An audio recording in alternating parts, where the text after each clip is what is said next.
I once used to stay up every night and would wait for my parents to fall asleep so I can go outside and smoke. I was 15 at the time and used to live directly across the street from the park. They would fall asleep around 11:30 or so, and I would then take my lighter and head outside the back gate and walk to the park.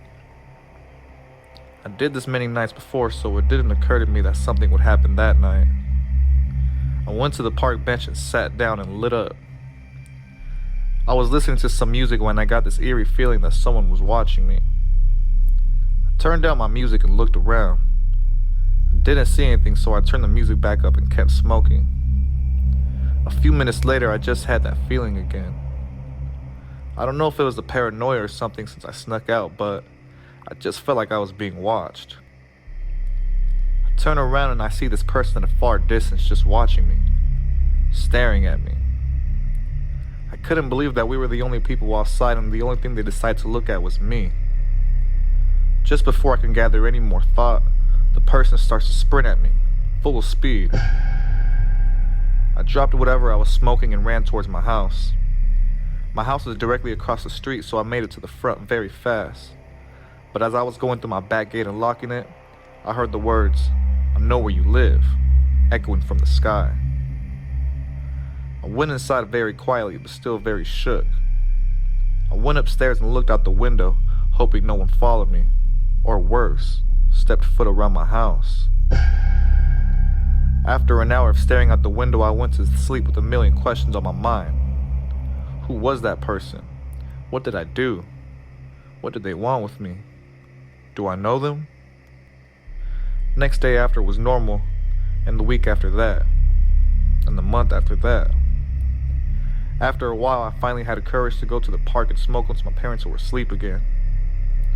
All went smooth at the park.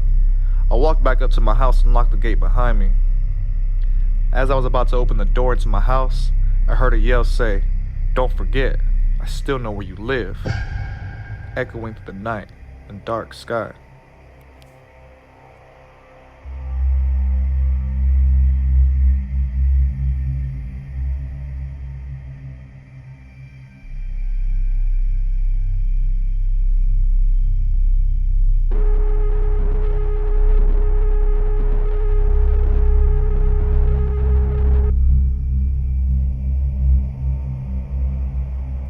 I was once dating this one guy when I was around 14, and we would sneak out once in a while and go meet up at the park because both of our parents were strict. It was during the days when MySpace was popular and we would always include ourselves in each other's status updates. We decided to meet up one night around 10:30 at a park right down the street from where we live. We've done this before, so I was kind of used to it. He would sometimes be there already and waiting for me, and sometimes it would be the other way around. This time, I got there a bit early and he texted me, "Kay, on my way, be there right now." After 10 minutes of waiting, I texted him, "Where you at?" And after a few minutes, I got no reply. Feeling a bit uneasy, I texted him again with a, "You there?" Then I suddenly see someone a few feet from me approaching me. I thought it were to be my boyfriend, but it wasn't. It was a man covering his face with a hoodie. He was carrying a flashlight which had some sort of dent in it. He stared at me for a bit and I stared back, letting him know that I was watching him. He said the words, "Waiting for someone?" Into which I said, "Yes, my boyfriend." He pointed with his dented flashlight and said, "Is that him over there?" In which I turned around and see my boyfriend far out in the distance laying flat on the ground. He looked to be seriously hurt and in pain. I yell out a scream and run towards him. I got to him real quick and talked to him. He wasn't responding and he looked to be unconscious. I grab his head and feel blood on my hand. I scream some more and look at the man that pointed me to my boyfriend, but he was gone. I called the ambulance and they come within a matter of minutes. My boyfriend went to the hospital and was treated. I got into some really big trouble back home with my parents, and my boyfriend got into some really big trouble too. That happened 2 years ago and my boyfriend and I are still together to this day.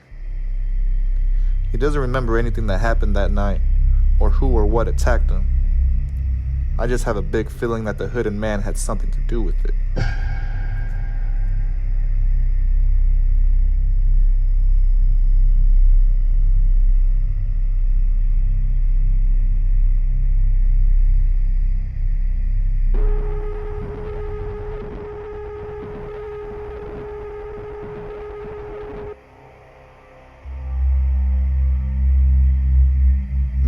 friends were out one night.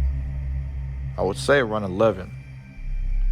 We were on our way to another friend's house when I really had to go to the bathroom. I couldn't hold it any longer as we were driving through the neighborhoods, and we suddenly saw a park.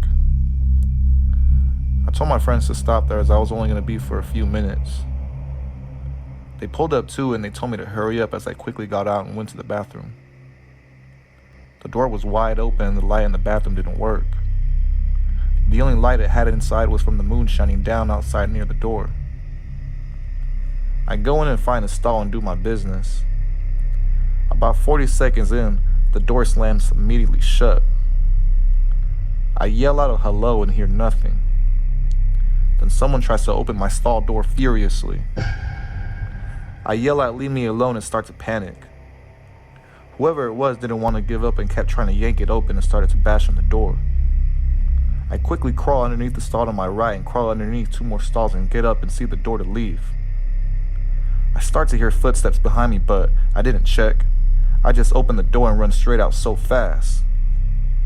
I run towards the car with my 2 friends looking confused. I jumped in the back seat and told them to drive. They did just that, and they were both worried and shocked, and they asked me what happened as I told them. My friends got angry with me and asked me why I didn't just tell them that someone was trying to hurt me. They turned around and we all went back to the park. No one was there.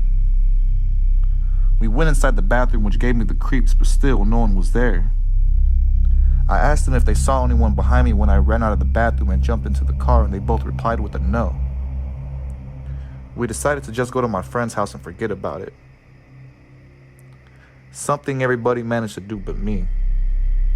To this day, I have no explanation on what happened at the park that night, and who or what tried to get to me.